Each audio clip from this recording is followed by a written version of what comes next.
Bueno, pues estamos otra vez aquí en Coine Filosófica con más material. En esta ocasión no es tanto un material para llevar al aula como tal, pero sí para seguir formándonos ahora que ya va empezando el veranito y que los profesores no tenemos tantas vacaciones, sino que podemos dedicarnos un poco más a formarnos y a dedicarnos a lo que nos gusta. En esta ocasión tenemos este libro que se titula Filosofía aplicada experiencial, más allá del postureo filosófico, y al autor que tenemos es a José Barrientos Rastrojo, que él es profesor titular de filosofía en la Universidad de Sevilla. Además es director del proyecto experimental de filosofía aplicada en prisiones Boecio y de 2 proyectos internacionales de cooperación al desarrollo. Además, coordina el grupo de investigación Experiencialidad y dirige ASER, Revista Internacional de Filosofía Aplicada. Defendió la primera tesis europea sobre consultoría filosófica y posteriormente ha coordinado más de una decena de tesis doctorales, másteres y grados sobre filosofía aplicada y filosofía con y para niños. Aunque se formó en España, ha investigado tanto en universidades como Harvard, Cambridge, Princeton, Chicago, Tokio, Sao Paulo, la UNAM, la Universidad Nacional Autónoma de México, y sus investigaciones, que no son pocas, han quedado plasmadas cerca de 500 publicaciones, como decía, conferencias, ponencias por todo el mundo. Bueno, ha recibido premios, en fin, podríamos seguir, pero yo quiero ir de aquí. Y ya te dije que no quería hacer una gran presentación tuya. José Barrientos, gracias por estar aquí con nosotros este ratito.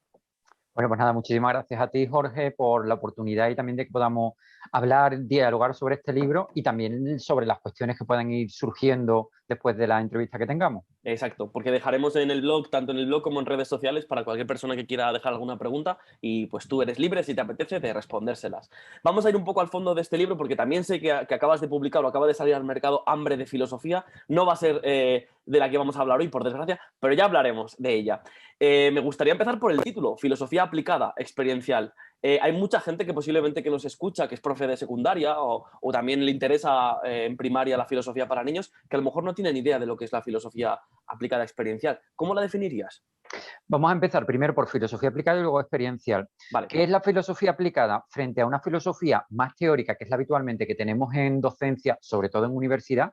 En lugar de enseñar contenido filosófico, lo que una filosofía aplicada pretende hacer es entrenar en habilidades filosóficas. ¿Qué quiere decir esto? En primer lugar, pues entrenar en habilidades discursivas, como por ejemplo conceptuar, problematizar, las típicas que hay dentro de lo que es el pensamiento crítico. Pero no solo eso, que en muchas ocasiones las reducimos en disciplinas como en filosofía para niños o en otras disciplinas, porque no solo se tratan de estas dimensiones, sino que, por ejemplo, también es ayudar a la gente a que consigan ver mucho más profundamente la realidad. Por ejemplo, cómo estamos siendo ahora mismo influidos por las biopolíticas para que nos comportemos de una determinada forma y ni siquiera nos damos cuenta de que hay esas estructuras que hacen que nos comportemos de una determinada forma. Entonces, el pensamiento crítico, la filosofía aplicada, perdón, nos entrenaría para desarrollar, en primer lugar, estas capacidades filosóficas, que pueden ser de índole discursiva, o también otro tipo de habilidades filosóficas, como por ejemplo pensar desde el cuerpo. Merleau-Ponty habla de la fenomenología de la percepción y de ese pensamiento desde el cuerpo, o pensar desde la metodología de las variaciones eidéticas. Para los filósofos y filósofas que nos estén hablando, pues también significa ver profundamente ciertas esencias de la realidad, y esto no es solo una teoría de Husserl, sino que lo que hacemos en filosofía aplicada es darle cuerpo a esto. O no solo eso, sino, por ejemplo, llegar a intuir también la relación que tenemos con la realidad desde una perspectiva tojolabal o desde una perspectiva mapuche, por no ir solo a la relación de las filosofías canónicas, que realmente pues, nos ayudaban precisamente a tener ese contacto mucho más cercano con la ecología que ahora se están intentando recuperar. Por tanto, filosofía aplicada lo que pretende no es dar discursos sobre filosofía, sino entrenar a las personas a que desarrollen sus capacidades filosóficas. Segunda parte, la experiencialidad. Después de un tiempo que yo estuve trabajando en la dimensión mucho más crítica, mucho más discursiva, me di cuenta de que en muchas ocasiones las personas en consultas, en talleres, llegaban a realizar ciertas cuestiones no por razones, no por argumentos o justificaciones que tuvieran, sino porque se comportaban eran de una determinada forma, y ese ser yo de una determinada forma dependía de que yo tenía ciertas experiencias dentro de mi vida. Por ejemplo, cuando nosotros somos padres o madres o nos convertimos en padres o madres, empezamos a relacionarnos con el mundo de una forma distinta a cuando somos hijos. Lo que nos dicen nuestros padres, ¿no? Cuando tengas hijos, vas a entender una serie de cosas y vas a hacer una serie de comportamientos que ahora mismo no estás haciendo. ¿A qué se debe eso? A que hemos tenido una serie de experiencias de vida, experiencias vitales, que han modificado como decía antes, lo que conocemos, cómo sentimos el mundo, cómo nos relacionamos con el mundo y, en última instancia, qué somos. Filosofía aplicada experiencial lo que pretende es entrenar en habilidades filosóficas, como decía previamente, pero se plantea esencialmente no solo trabajar a nivel discursivo, a nivel cognitivo, a nivel de pensamiento crítico, sino también en este otro tipo de pensamiento experiencial, es decir, ayudando a los consultantes o a los grupos, como luego hablaremos en prisiones, por ejemplo, ayudando a los consultantes o a los grupos a que tengan ciertas experiencias y que a partir de esas experiencias puedan llegar a un nivel más profundo de su existencia que haga, probablemente no que sean más felices, pero sí que sean mucho más sutiles, que sean mucho más profundos, que haga que su vida no sea más fácil, pero sí que merezca más la pena ser vivida. Entonces, la filosofía aplicada experiencial, pues tendría esta otra dimensión de trabajar con estos ejercicios, con estas disposiciones. Qué bien. La filosofía aplicada conlleva un cambio de paradigma respecto a otros modelos de hacer filosóficos. La transformación tiene como primera obligación desinstalar al especialista de su báculo de orden y mando y proporcionarle un asiento humilde al lado de los que siempre han sido menospreciados. Así, además de cambiar las formas expositivas que con frecuencia menosprecian el discurso del inferior, se tendrá que acercar a universos despreciados como prisiones o a los interlocutores que pueblan los barrios más conflictivos de la sociedad. Normalmente se suele haber alguna confusión o suele haber confusiones a la hora de diferenciar filosofía aplicada y filosofía práctica. ¿Qué definición o cómo la diferenciarías tú una de la otra? Yo no me metería en el tema de nombres. Sí es verdad que a mí me gusta utilizar el término de filosofía aplicada porque en España, por lo menos, la filosofía práctica tradicionalmente ha sido filosofía política y ética. Y nosotros no estamos haciendo ética y filosofía política, es decir, no le estamos diciendo a la gente cómo tienen que pensar, sino que le estamos dando herramientas para que ellos piensen por ellos mismos. Ojo, algo que no es que nosotros nos inventemos, sino que ya el propio Michel Foucault, en una de sus entrevistas, precisamente decía eso, que si el filósofo debía tener alguna función, era generar cajas de herramientas, lo dice precisamente, creo que en la biografía de Eribon, deberían de generar cajas de herramientas para que las personas piensen por ellos mismos. Y lo último que deberíamos de hacer, y si me permites, creo que hay un texto por ahí de Michel Foucault en la microfísica del poder. Fíjate, Jorge, lo que dice Michel Foucault: el intelectual no puede seguir desempeñando el papel de dar consejos, lo dice Foucault.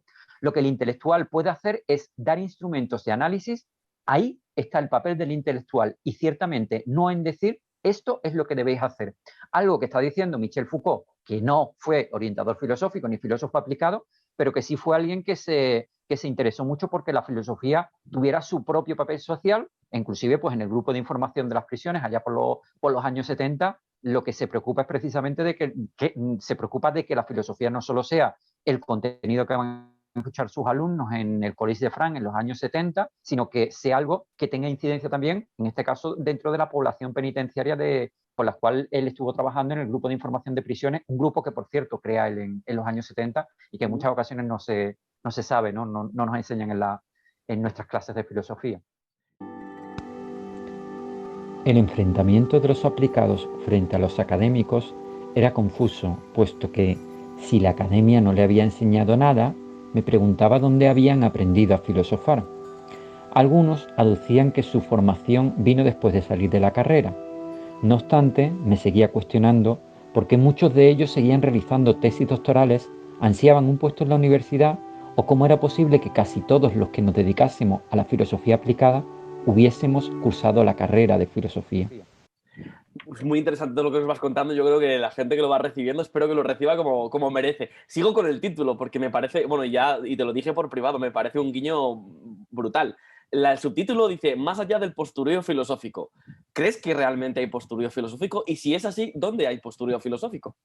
Yo creo que hay postureo en todos los ámbitos de la existencia, no solo en la filosofía, ¿no? Es decir, hay mucho postureo en muchos ámbitos en donde hay gente que se han comprometido o que se supone que profesionalmente se comprometen con una dimensión social o con una dimensión crítica, y luego la dimensión crítica se queda única y exclusivamente en discursos, que no está mal, que necesitamos los discursos críticos y no podemos caer en una pragmaticidad, necesitamos los discursos críticos. Pero el problema es cuando hay ciertos colectivos que desarrollan este discurso crítico, es necesario que la sociedad cambie, es necesario que el pensamiento crítico se introduzca dentro de la sociedad.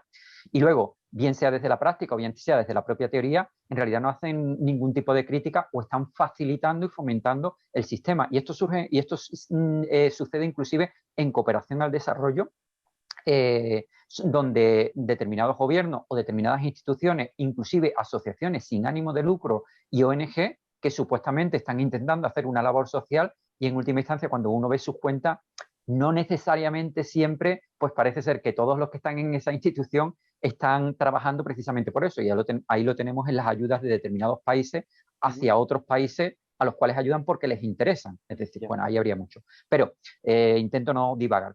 Yéndome al tema del postureo filosófico, efectivamente, como decía, hay una serie de filósofos que defienden la importancia del pensamiento crítico, pero luego cuando se le dice, bueno, ¿y qué estás haciendo para desarrollar el pensamiento crítico? Muchos de ellos, por ejemplo, en secundaria, dicen, bueno, pues yo con mis alumnos estoy intentando desarrollar estas capacidades, y además, como no solo van a ser futuros filósofos, sino de otras profesiones, pues me parece fabuloso, ¿no?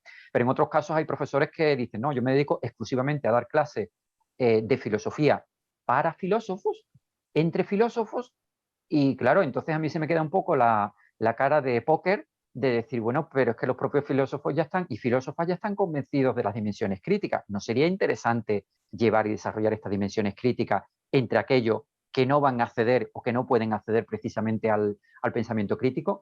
Y es lo que a nosotros nos lleva, por ejemplo, a trabajar en prisiones o a trabajar en contextos en donde habitualmente no llega la filosofía, donde es muy complicado que llegue la filosofía, porque a ver quién se mete en una prisión brasileña, mexicana o en otro sitio sin ningún tipo de contraprestación económica y bueno, y con la vida medio resuelta. Pues, pero bueno, no vayamos a lo máximo. La cuestión también es, yo me pregunto a aquellos filósofos y filósofas que están intentando desarrollar pensamiento crítico y que a lo mejor cuando les dicen, bueno, nos da usted una conferencia gratuita, a lo mejor lo primero que dicen es, bueno, si es gratuita, pues quizás no. Y sin embargo luego están hablando de teoría crítica dentro de sus clases, o están hablando de ética dentro de sus clases, o la importancia de ir contra un sistema que solo piense en temas económicos, y sin embargo ellos lo están llevando dentro de su propia vida. Esto vale para ciertas personas que pueden estar dando clases dentro de una filosofía teórico-práctica, pero cuidado, creo que también vale para los propios filósofos plásticos y las propias personas que están trabajando en filosofía para y con niños. Yo no veo mal que se esté trabajando en niveles socioculturales medios o altos en filosofía para niños, o en filosofía aplicada, pero en muchas ocasiones yo me pregunto dónde están esos filósofos de estos campos que están trabajando en este otro tipo de contexto. Y ahí es donde yo en los últimos años estoy intentando centrarme, ¿no? Por coherencia profesional, por todo esto que nos han enseñado de la emancipación social, de la importancia, ¿no? de llevar la filosofía y el pensamiento crítico a otros ámbitos. Pregunta, ¿dónde lo estamos haciendo? ¿Quién lo está haciendo? Yo animo a todo el mundo a que lo haga. Hay gente que lo están haciendo en filosofía para niños, hay trabajos fabulosos, pero bueno, si somos críticos, en última instancia esa crítica con el sistema se tiene que poner de manifiesto, sean para profesores de secundaria, sean para profesores de universidad o para filósofos prácticos. La consecuencia de este tipo de investigación, de una investigación en filosofía aplicada, renovaría los contenidos académicos y estaría en consonancia con una adecuada emancipación del discurso forjado por y para el académico. Asimismo, se ampliarían las fronteras de la filosofía, no solo en el plano de contenidos, sino en el procesual. Se introducirían nuevas formas de pensar, de conceptualizar, de problematizar o de argumentar. En suma, se desfocalizaría al sujeto poderoso del eje de la creación del discurso filosófico. O sea que el nivel de diálogo, de la desconexión entre el diálogo y la acción sería uno de los niveles que podríamos encontrar ese posterior, y también, como decías, ¿no? Esa desconexión y faltas de coherencia a la hora de construir o promulgar ciertos discursos y luego no llevarlos a la práctica. Creo que queda bastante claro lo que podemos considerar aquí en este libro como postureo filosófico. Además, en el libro haces un recorrido muy amplio sobre diferentes características de la filosofía aplicada, por ejemplo, en talleres, ¿vale? ¿Cómo diferenciarías tú un taller de filosofía aplicada o un taller de filosofía aplicada experiencial a una clase de secundaria o bachillerato? ¿Qué diferencias crees tú, o incluso de universidad, ya que tú eres profesor de universidad? Depende de lo que se esté haciendo. Yo creo que, sobre todo en secundaria, cada vez más hay profesores metidos, afortunadamente, dentro del ámbito de filosofía para niños, filosofía con niños o filosofía aplicada, y yo sé que muchos profesores están haciendo talleres, con lo cual, en esos casos yo te diría, ninguna, están haciendo talleres directamente, ¿no?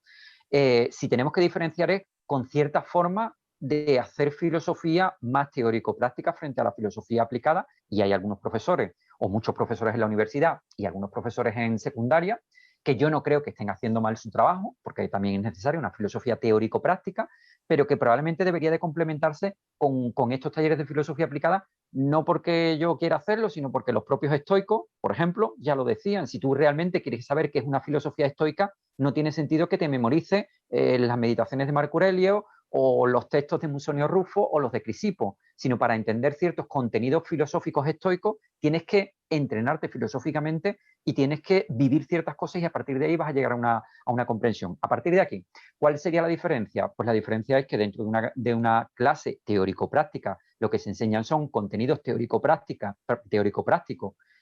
Teórico-prácticos quiero decir discursos o bien sobre la teoría o discursos sobre la práctica. Y de hecho, lo que se evalúan son esos discursos, algo de lo cual lamentablemente no podemos escapar ninguno ni ninguna de nosotros porque el sistema nos lo demanda. O sea, nosotros lo que podemos evaluar en primaria, en secundaria, ahora estamos cerca de selectividad y que les van a evaluar comportamientos, cambios existenciales, no, le van a evaluar conocimientos teóricos. Eso está claro. Y en la universidad pasa lo mismo. Yo puedo suspender a un alumno mío si no se sabe bien la teoría de X o de Y, pero no lo puedo suspender porque después de darle un año de ética, sea una persona, no lo sé, menos ética que anteriormente, sea una persona que no se haya convertido al veganismo o que haya una defensa medioambiental, yo no los puedo suspender. Por lo tanto, la diferencia sería, como decía, dentro de una clase teórico-práctica se enseñan contenidos teóricos.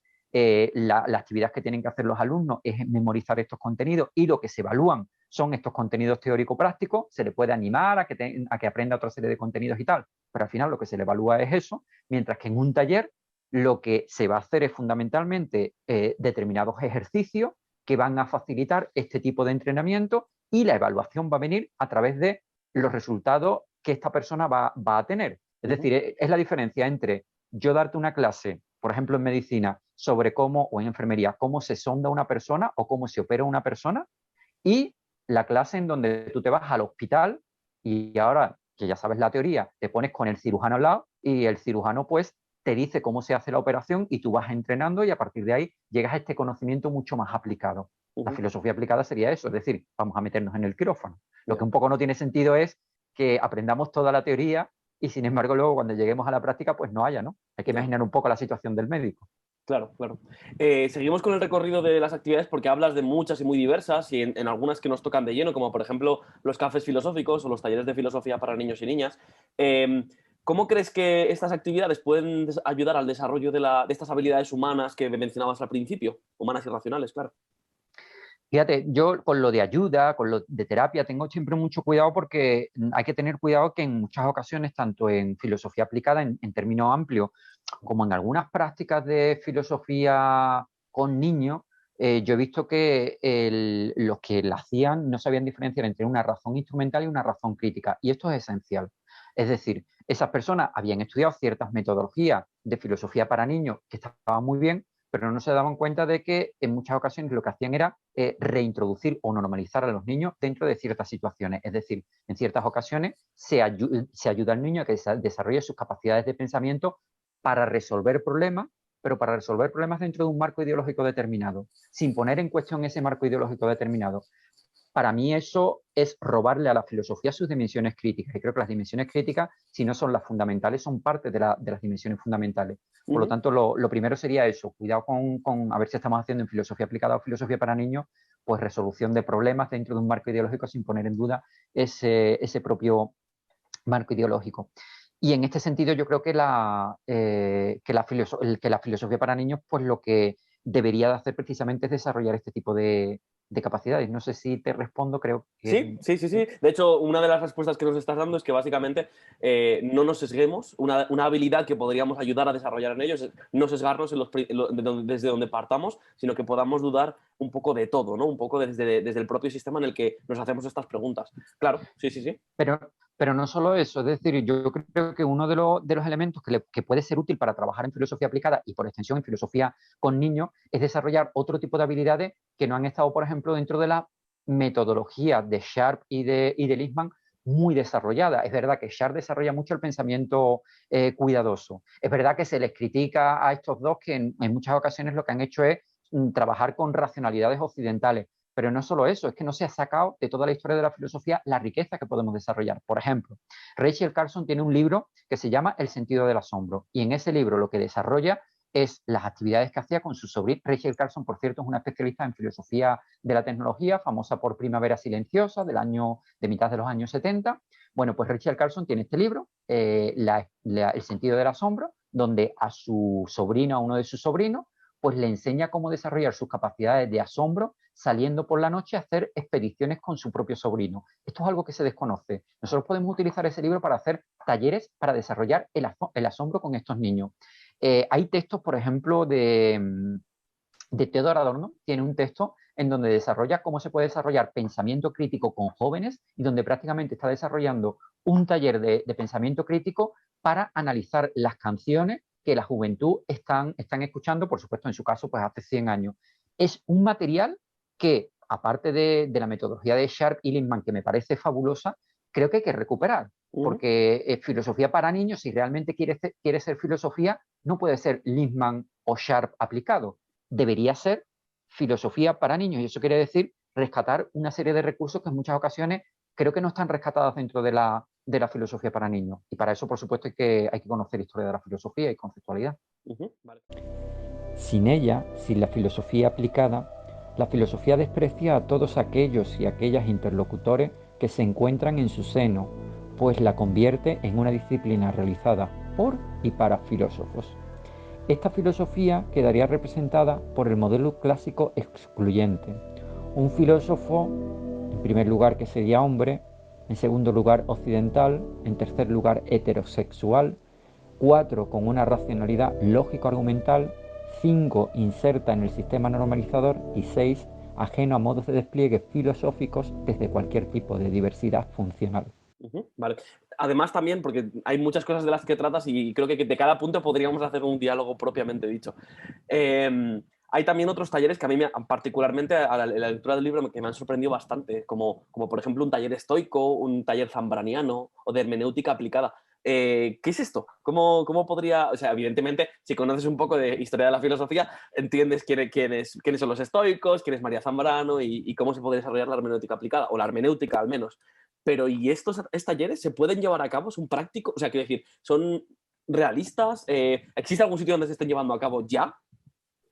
Sí, evidentemente hay tantas filosofías aplicadas como filosofía, que es algo que en los últimos años yo, por cierto, estoy defendiendo, no el término ni siquiera de filosofía aplicada, sino de filosofías aplicadas. ¿Por qué? Porque si yo te pregunto, Jorge, ¿qué es filosofía? Pues a lo mejor tú me dices, bueno, filosofía es desarrollar el pensamiento. Y yo te digo, bueno, para ciertos autores, pero resulta que para Zambrano filosofar es descifrar el sentido originario. Resulta que para Richard Rorty filosofar es desarrollar diálogo solidario. Resulta que para los estoicos filosofar es desarrollar ciertas capacidades de gobierno de las pasiones, bueno, y también de logos de pensamiento crítico. Con lo cual, ¿qué es filosofía? Pues muchas cosas. Y por extensión, ¿qué son filosofías aplicadas? Pues muchas cosas. ¿Qué es filosofía aplicada? Es, como decía, entrenar capacidades filosóficas, que pueden ser muchas cosas. Y ahora voy a ir a tu pregunta. Si para María Zambrano filosofar es descifrar el sentido originario, un proceso, que no es solo un taller, un proceso de talleres de zambraniano implicaría que durante una serie de semanas, meses, ayudase a un conjunto de personas a desarrollar estas capacidades de desciframiento de su sentir profundo. Una suerte de autoconocimiento ontológico, en fin, algo en lo que no me voy a meter. Pero Zambrano no solo da la definición, sino que da una serie de materiales que, por cierto, en mi tesis doctoral, pues por ahí hay algunas indicaciones de ejercicio. Decía, da una serie de indicaciones sobre cómo desarrollar este desciframiento del sentido originario, cómo a través de un modo específico de utilizar la palabra, a través de un modo específico de relacionarse con el tiempo, a través de un modo específico de relacionarse con la mirada, ¿vale? Todo eso se puede articular en una serie de talleres independientes unos de otros y a partir de ahí yo desarrollaría estas capacidades para generar el sentido originario. Igual que digo esto, pues por ejemplo, los segundos, ¿no? Tampoco quiero ir mucho más allá. Los estoicos. Estos talleres, de hecho, los estamos haciendo. De hecho, yo ahora mismo tengo una formación abierta con gente de varios países, donde estoy formando a una serie de personas para que desarrollen talleres de estoico. Inicialmente iban a ser para prisión, pero probablemente nos vamos a meter también con otras personas que están trabajando con niños en riesgo de exclusión social, con personas, con mujeres que se dedican a la prostitución, es decir, con distintos tipos de colectivos, normalmente con colectivos vulnerables, con colectivos en riesgo de exclusión social. Y la formación llega un momento en donde ya no es formación teórica, sino que yo les digo, vamos a hacer los talleres. Bueno, hay una sesión inicial para darles un poco el marco, pero lo que estamos haciendo, y lo que estamos haciendo justamente ahora, el jueves tenemos otra sesión, en donde lo que tenemos es, primer instrumento, esto, ¿vale? Esto es directamente este de hecho es el que yo estoy utilizando, es un diario filosófico, que en realidad es un cuadernillo, ¿vale? Que he utilizado, y donde, igual que ellos están trabajando, yo estoy trabajando diariamente un diario filosófico con una serie de reflexiones, porque una de las actividades por medio de las cuales nosotros vamos a entrenar, igual que cuando uno va a un gimnasio, es a través de una meditación, pero escrita. Bueno, puede ser también sin dedicarte solo a escribir, pero todos los días hay que trabajar durante 20 minutos sobre una determinada reflexión. ¿Qué hacemos en los talleres? Aparte de esto, que se tiene que hacer diariamente, ¿vale? Donde hay este entrenamiento diario, como si uno estuviera yendo a un gimnasio. Todos los días planteamos un ejercicio filosófico, en este caso de los estoicos, y un día pues trabajamos la premeditatio malorum, que es, en términos generales, piensa en algo muy negativo que te pudiera suceder mañana y piensa cómo sería tu vida en esas circunstancias. Y eso nos sirve para dos cuestiones. Primera, para valorar ciertas cuestiones que ahora mismo no estamos valorando, porque ya estamos acostumbrados a ellas. Por ejemplo, que yo tengo capacidad para ver, o que tengo capacidad para ver con colores. ¿Vale? Para eso, en primer lugar, y segundo, dicen los estoicos, para prepararnos en el caso de que eso sucediera, en el caso de que yo me quedara ciego, o en el caso de que yo mañana no viera con colores. Ahí tienes un ejercicio. ¿Qué hacemos dentro del taller? El taller normalmente empieza, bueno, un poco de saludo, se le pregunta, igual que cuando uno va a un gimnasio, oye, ¿cómo te ha ido la semana de entrenamiento? Tal. Vestimos inclusive con ropa deportiva. Todo el mundo tiene que llevar algo deportivo, porque utilizamos mucho la metáfora del entrenamiento, que es algo de filosofía aplicada experiencial, que lo explicamos aquí, ¿no? Del entrenamiento. A partir de ahí se propone, bueno, cómo te ha ido la semana y tal, estamos como 15, 20 minutos hablando sobre eso.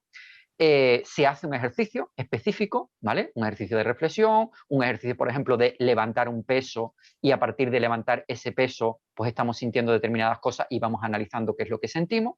Se propone una explicación, y sí hay una explicación de unos 15 minutitos, 20 minutitos, donde se explica el sentido del ejercicio, y se leen algunos textos y se proponen el ejercicio para la siguiente semana. Estamos 1 hora y media, y esto, pues durante 6-7 meses, pues lo vamos desarrollando. Solo muy brevemente, para las personas que pueden llegar a estas formaciones, ¿tienen que ser licenciadas o graduadas en filosofía, o puede ser cualquier tipo de persona? No, nosotros estamos, en el caso de los talleres específicamente estoicos, yo no diría que voy a darle un título de filósofo aplicado a cualquier persona que no sea filósofo, pero un poco el modelo es el modelo de la psicología.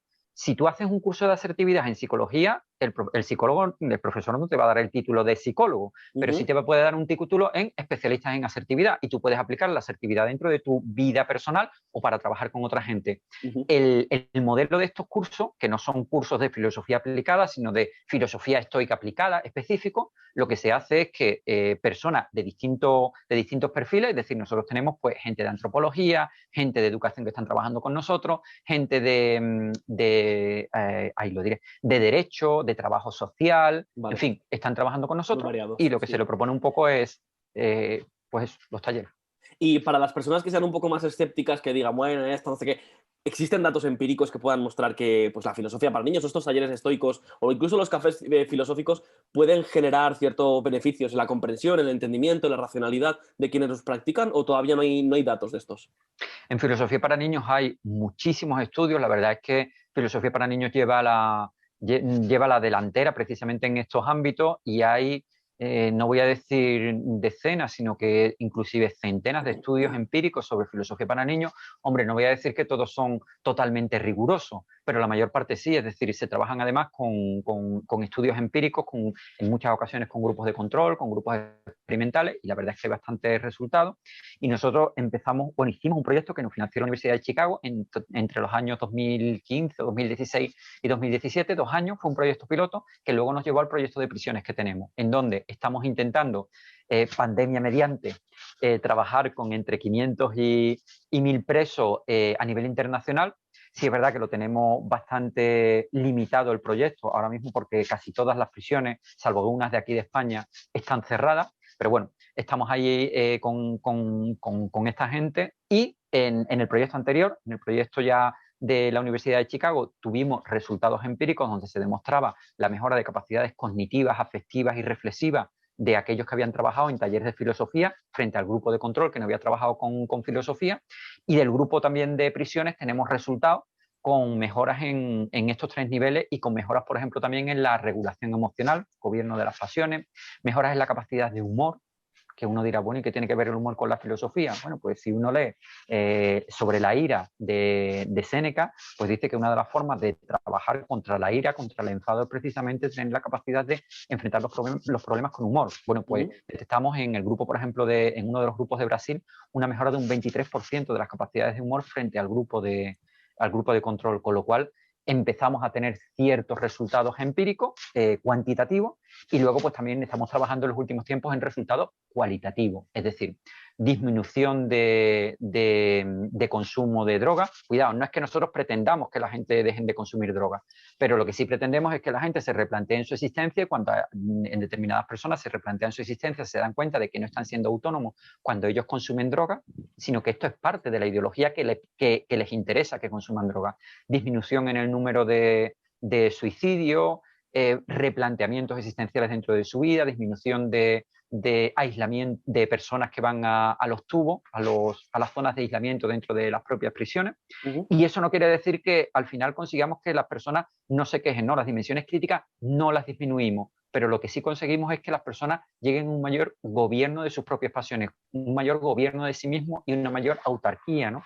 Que es por lo que vamos. Entonces sí tenemos resultados. Hay inclusive un artículo por ahí publicado, quien quiera se lo podemos pasar, en Corea, en donde se publicaron resultados y seguiremos publicando resultados. El despreciado no dispone de los medios para pedir sus propios derechos frente a aquellos discursos poderosos que establecen el canon de lo legítimo, lo válido y lo razonable. El discurso filosófico que niega legitimidad a filosofía mesoamericana u orientales, tildándolas de mera sabiduría, los que abaratan la filosofía de la mujer, de las comunidades indígenas o de los niños y los presos, se encuadran en esta línea excluyente. Y entonces, ¿qué podría ser lo siguiente a estos talleres? ¿Podría ser una especie de grupo de ayuda filosófica? Bueno, ya sé que me has dicho que tengamos cuidado con el concepto de ayuda y de estos conceptos que pueden ser tan laxos pero también tan equívocos. Pero como un grupo de ayuda en el cual tal vez la sociedad pudiera utilizar estos estímulos intelectuales para ser mejores, como decía, ser más sabios, o utilizar estas herramientas en tu vida diaria, ¿podría ser esto el siguiente nivel?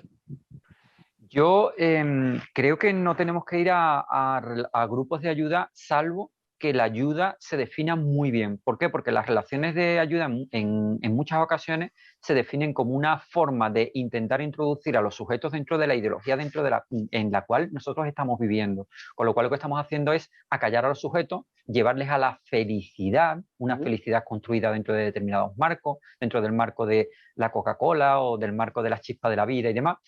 Y en ese sentido yo creo que lo que hay que hacer en estos casos no es buscar la felicidad o esta alegría, sino todo lo contrario, buscar la angustia. ¿Y por qué buscar la angustia? Porque simplemente tenemos que ir a autores como Heidegger o autores como Sartre, que nos van a decir que precisamente la angustia es el principio de autenticidad del sujeto. Déjame que te lea también un pequeño textito de Georges Bataille, un filósofo francés del siglo XX, que en la experiencia interior dice... Y cito, si alguien se confiesa angustiado, es preciso mostrarle la nulidad de sus razones. Imagina, este que está angustiado y que quiere salir de su angustia, imagina una salida para sus tormentos. Si tuviese más dinero, una mujer, otra vida, podría solucionar su vida. La ingenuidad de la angustia es infinita. En lugar de ir a la profundidad de su angustia, este que quiere escapar, el ansioso parlotea, se degrada y huye. Sin embargo, la angustia en esta persona era su oportunidad.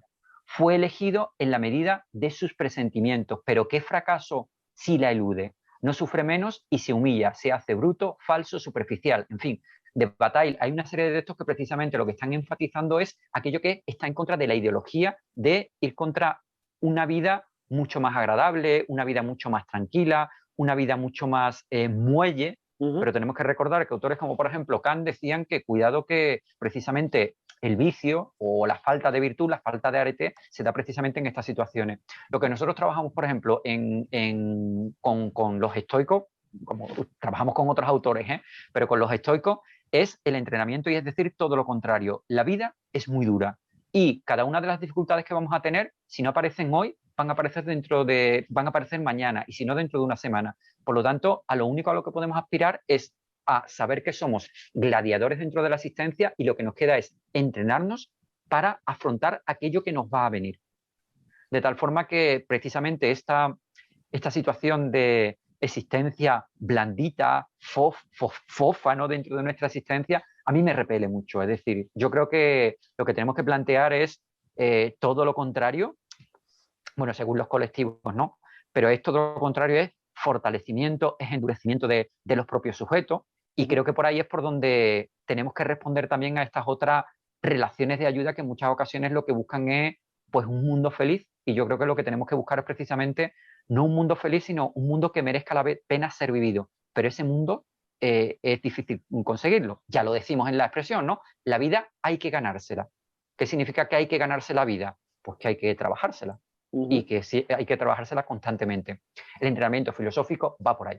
La vida hay que ganársela. Iría un poco en contra de la filosofía o la pseudofilosofía Mr. Wonderful y más sobre una filosofía estoica propiamente en la que somos conscientes de lo que puede ocurrir, o sea, de cómo la vida es dura, pero esta dureza nos permite a nosotros a su vez ir ganando herramientas para nuestra propia vida y, como tú muy bien dices al final, hacer de nuestra vida un espacio que merezca la pena ser vivido. Me parece muy interesante, la verdad. Quisiera saber más. Pero bueno, tengo alguna preguntilla más, porque evidentemente hay un capítulo que aborda la experiencia y la experiencialidad. Sobre todo para aquellas personas que por primera vez escuchan esto, también es importante que sepan, o al menos que nos ayudes a entender la diferencia de cómo podríamos ver la experiencia de un empirista clásico, digámoslo así, con la experiencia que podríamos entender hoy en la filosofía aplicada.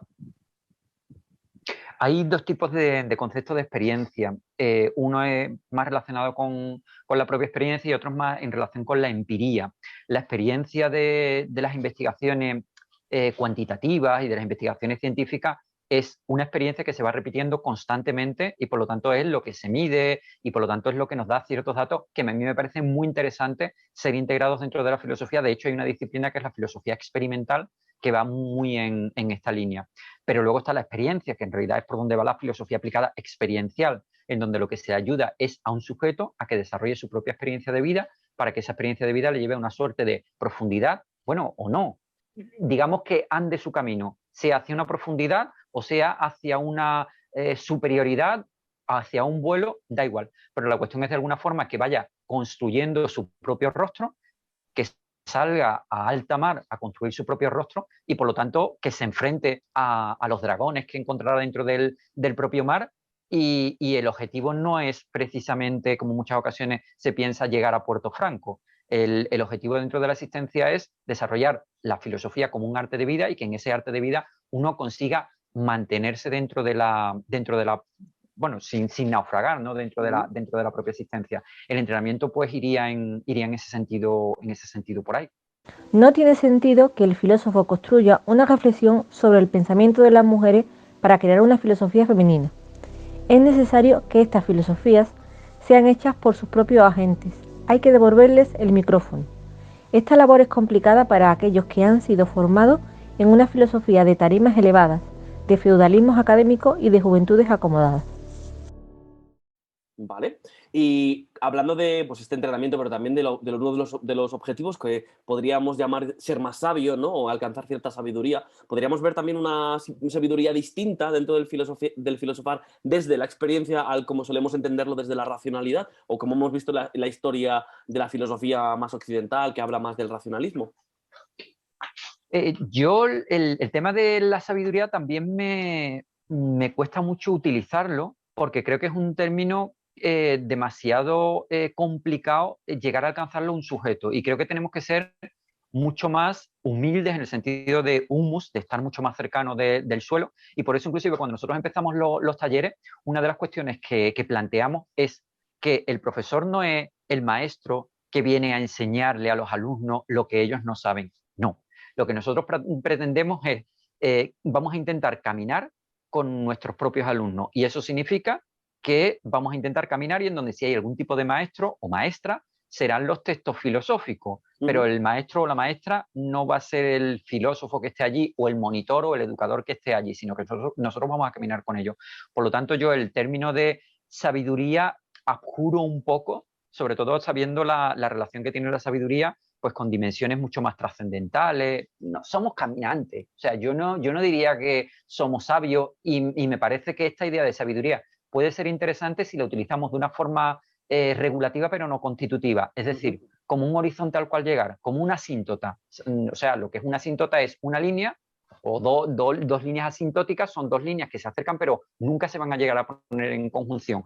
Igual pasa en los trabajos que hacemos en filosofía aplicada. Sí, aspiramos ahí, pero yo no pretendo nunca llegar, Jorge, a decirte, pues aquí soy el sabio, ya lo sé todo y tal. ¿Por qué? Porque en el momento en que yo te diga, ya lo sé todo, me incapacito para escucharte a ti. Y probablemente a partir de tu experiencia yo pueda aprender muchas cosas. Por lo tanto, el tema de la sabiduría yo lo manejaría con cierta diferenciación. Por eso a mí me gusta mucho más el término de experiencia de la vida, de camino, de inclusive si quieres peregrinación, ir a través del campo para ir caminando, pero donde nunca hay un punto de llegada, sino que si hay algún punto de llegada es precisamente el mantenerse dentro del camino, el mantenerse entrenando, pero es como cuando uno va al gimnasio, que es la metáfora que en los últimos tiempos utilizo más.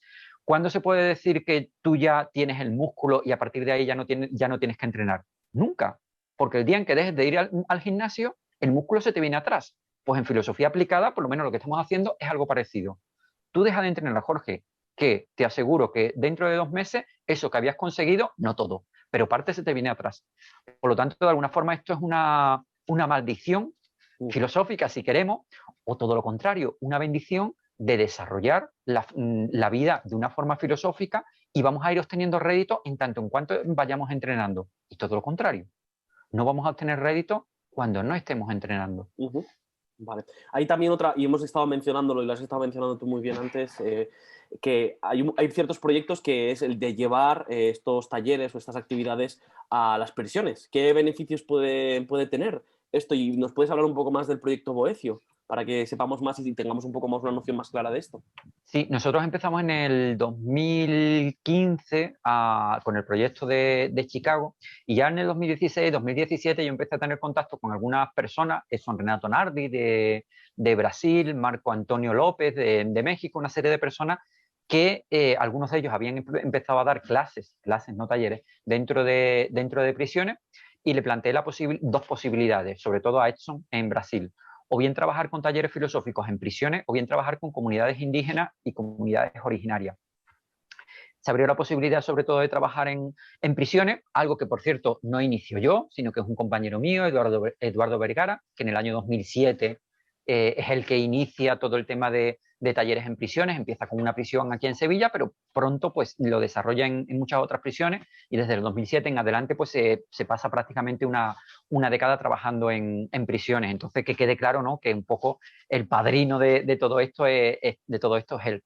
Como digo, nosotros en el año 2015 y 2016 nos planteamos sobre todo tener también resultados empíricos, y además hacer un proyecto ambicioso de 7 meses, no solo aquí en España, sino en varios países. Empezamos en México y en Brasil. Desgraciadamente en España las prisiones estaban bastante más cerradas por el sistema garantista que tenemos en España, y así estamos en algunas prisiones dentro de España, y lo que pretendíamos era trabajar con, como decía antes, entre 500 y 1000 presos y presas dentro de prisión, privados y privadas de libertad dentro de prisión, y bueno, y tener una serie de resultados empíricos sobre viendo qué es lo que se iba a hacer. Como digo, empezamos en un par de países, poco a poco vamos extendiéndolo.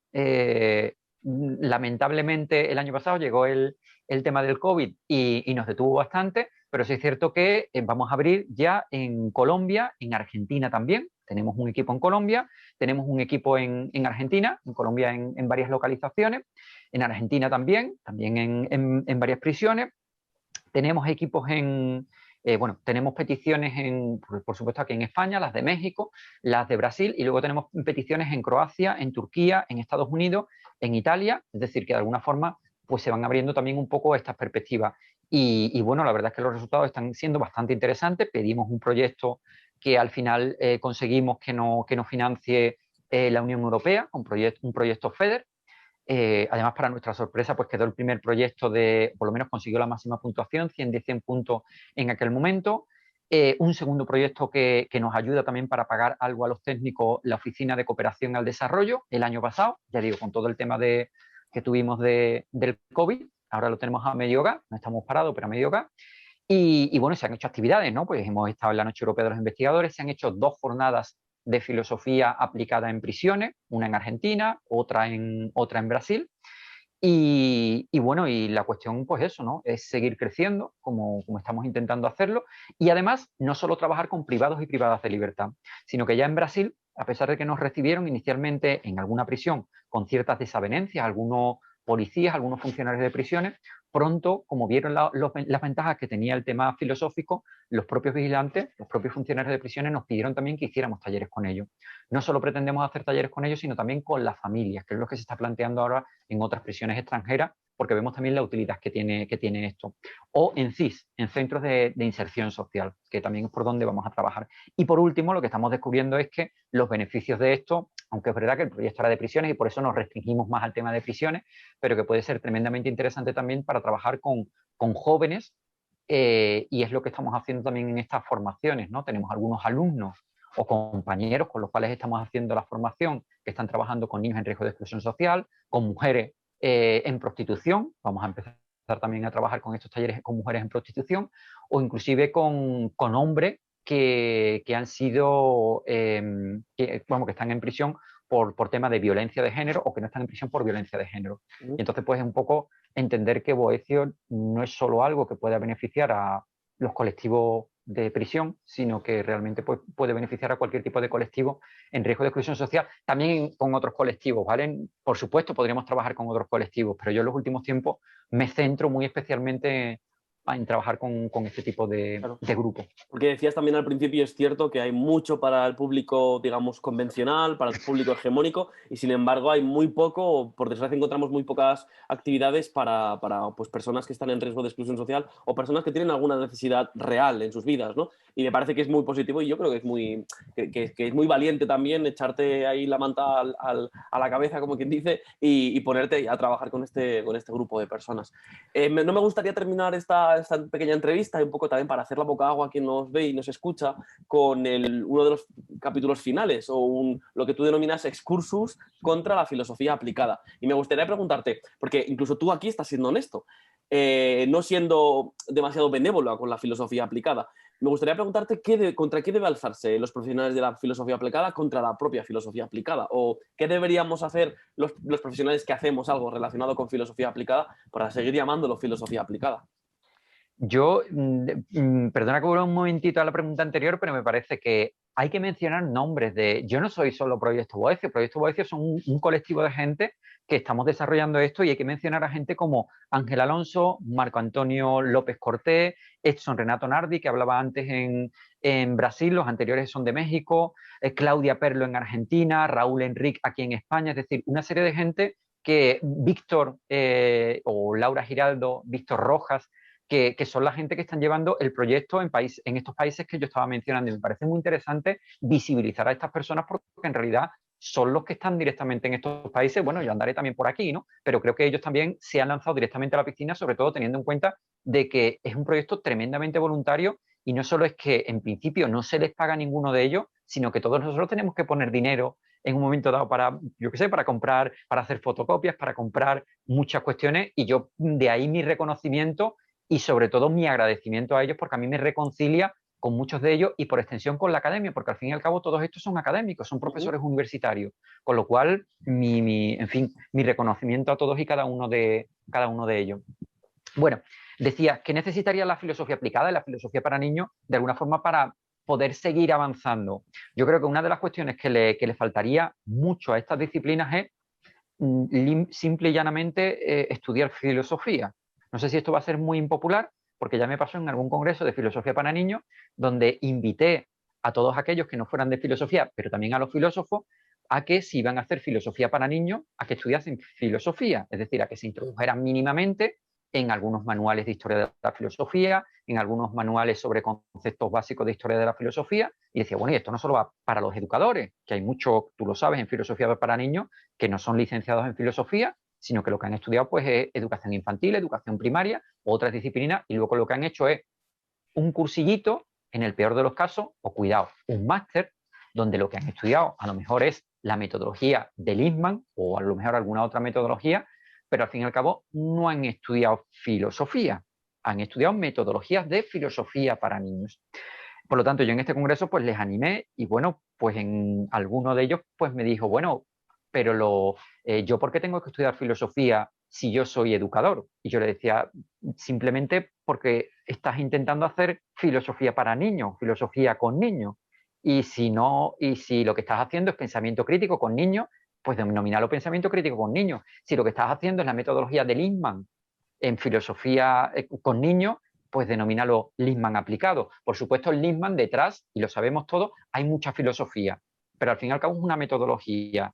Y aquel que no ha estudiado filosofía en muchas ocasiones no se da cuenta de toda la filosofía que hay por detrás y tampoco la aprovecha. Ya. Bueno, en ese sentido, mi primera recomendación es que todos y todas estudiemos filosofía, es decir, que sepamos qué es esto de la historia de la filosofía, los conceptos básicos de historia de la filosofía. ¿Por qué? Porque nos van a ayudar sobre todo a ampliar y a mejorar nuestro trabajo dentro de las aulas. Como decía antes, a lo mejor resulta que nosotros no sabemos que hay una autora que tiene un libro sobre el tema del asombro, o estamos intentando aplicar el tema de filosofía para niños con jóvenes, pero no hemos visto la metodología de Teodoro Adorno, o no conocemos Radio Benjamin, que eran los guiones que hacía Walter Benjamin para radios alemanas, y a través de esos programas de radio intentaba desarrollar las capacidades críticas de niños a principios del siglo XX. O no sabemos cómo desarrollar las capacidades de pensamientos desde el cuerpo, que es lo que he visto yo en muchas ocasiones, en algunas ocasiones en talleres de filosofía para niños, que hay gente que descubren América cuando América ya está descubierta. Que no está mal que alguien descubra que se puede filosofar a partir de, pues no lo sé, a partir de los textos, a partir del propio texto, no pensar yo con mi propia mente, sino que sea el texto el que me piense a mí. Vale, es algo que se puede hacer, pero resulta que eso Paul Ricoeur ya no lo explicaba en muchos de sus textos. Y el problema es que cuando yo descubro eso, pues oye, si yo llegase a la profundidad de Paul Ricoeur, pues muy bien, pero resulta que Paul Ricoeur se dedicó a eso durante años y décadas a desarrollarlo. Por lo tanto, probablemente yo no llegue a la riqueza teórica a la cual llegó Paul Ricoeur.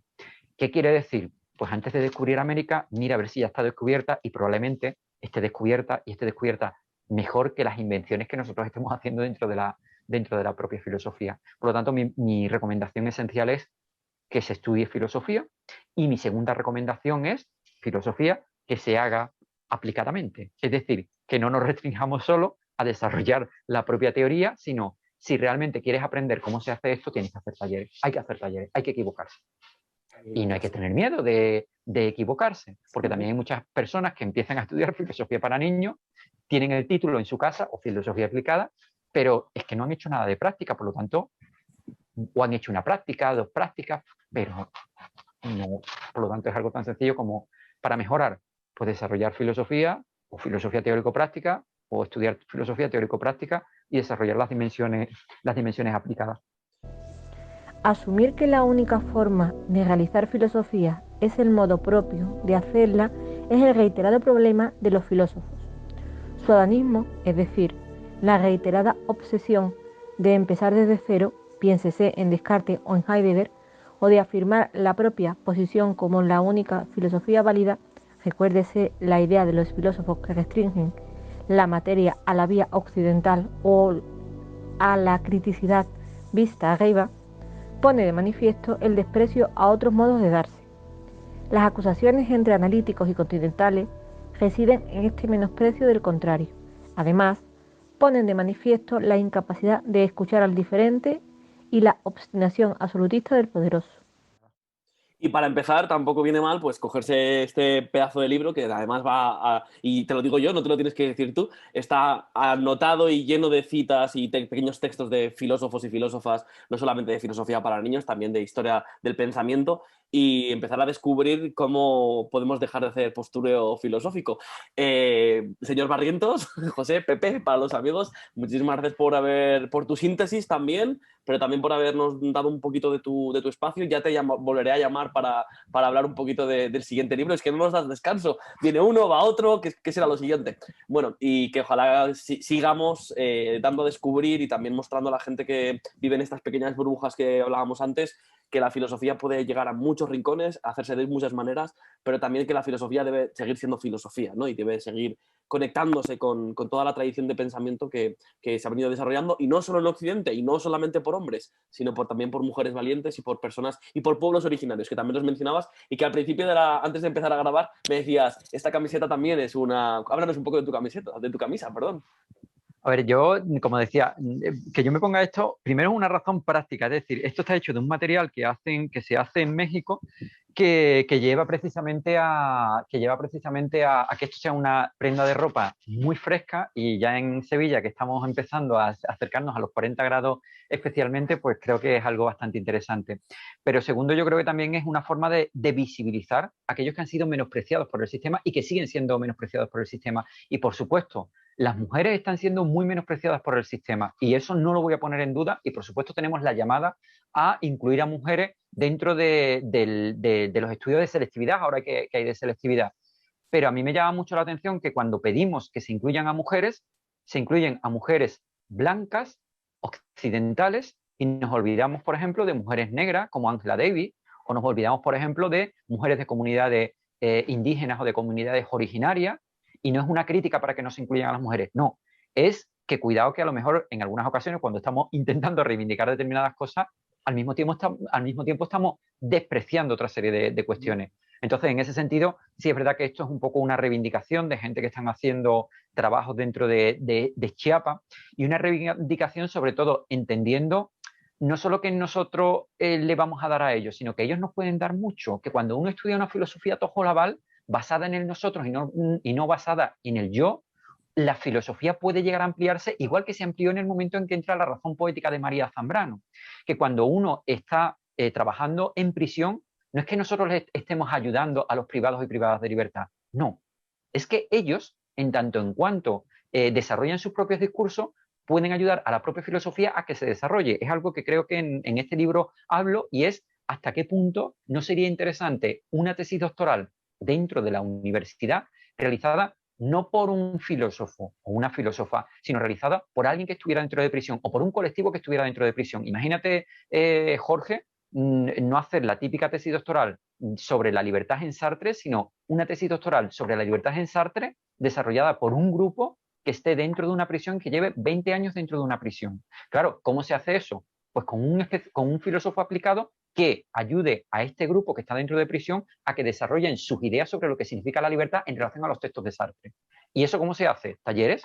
Talleres sobre el concepto de Sartre dentro de la libertad, perdón, en el contexto de Sartre. A partir de ahí, una persona puede sacar una tesis doctoral coral en donde, fíjate, no es que nosotros estemos ayudándolo a ellos, sino que las conclusiones y los modos de pensamiento de los privados y privadas de libertad van a ayudar a la propia filosofía a ampliarse. Quien dice, como digo, esto con prisiones, lo dice con niños.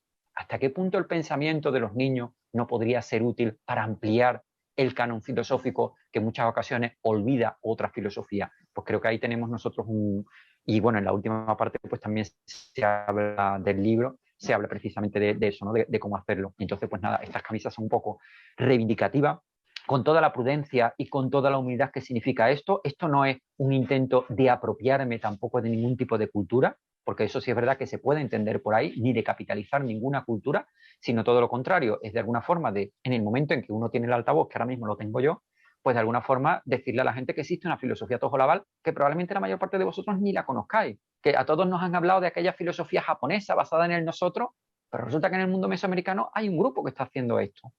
O a todos nos han hablado de la importancia de la ética ecológica, pero resulta que si nos vamos al mundo Yanomami, el mundo Yanomami desarrolla una relación con la naturaleza tal que, por ejemplo, Copenhague, uno de los líderes Yanomami, bueno, el principal líder Yanomami, llega a sentir cómo los árboles de Nueva York, cuando él está en Nueva York, están padeciendo, están sufriendo. ¿No sería interesante llegar a desarrollar esta sutileza dentro de la propia filosofía? Pues ahí está. Yo no le pido a esta gente, yo no voy a esta gente a darles nada. Yo voy a intercambiar, a cooperar con ellos. Y en tanto cuanto yo vaya a hacer talleres con ellos, no es que yo estoy recibiendo nada, no es que yo les esté dando nada, o no solo yo les estoy dando, sino que yo también estoy recibiendo. Y yo creo que aquí está nuestro propio desafío y aquí también está lo interesante, ¿no?, de nuestra propia disciplina y de este intercambio, de realmente la filosofía aplicada es necesaria, y ahí se plantea en el libro, no necesariamente para esta gente que está al otro lado, sino para la propia filosofía académica. La filosofía aplicada es una posibilidad de que la filosofía en general, en términos académicos, vaya más allá de los límites que épocas anteriores la han restringido. Y ahí es donde la academia necesita la propia filosofía aplicada. Pues con estos nuevos retos yo sé que seguiríamos un buen rato porque además, o sea, tienes pasión y haces cosas maravillosas, Barrientos, ya te lo he dicho durante años, pero bueno, aquí te tengo para decírtelo en directo. Invitamos al resto de la gente que nos está viendo y que tiene preguntas o que le gustaría preguntarte algo, que nos deje las preguntas por las redes sociales donde vea incluso por el canal de YouTube y las iremos respondiendo. O inclusive, Jorge, cursos, es decir, nosotros tenemos un curso ahora en Rusia, pero bueno, será online con lo que tenemos, y va a ser en ruso, en inglés, pero también va a ser en español, y tenemos otra serie de cursos, y en mis redes sociales, pues por José Barrientos Rastrojo, en Twitter, Instagram y Facebook, pues estamos intentando difundir un poco, o sea que esto es un punto de inicio, pero todo aquel o toda aquella que esté interesado en ir hacia adelante en formaciones, sí es verdad que estamos sacando constantemente la más cercana, pues eso, a final de julio vamos a tener además es un cursito de un día y puede ser interesante porque además trabajaremos filosofía aplicada para personas en riesgo de exclusión social y creo que puede ser interesante, pero bueno, iremos haciendo otras formaciones. Entonces, pues por redes sociales pueden encontrar. Pues ahí dejamos tus redes. Gracias otra vez, Barrientos, por toda la información que nos has dado. Y nada, invitar al resto de la gente que nos escuche. Pues hasta la próxima, que espero que sea pronto, Pepe. Muchísimas gracias, Jorge. Hasta luego. Chao. Hasta luego.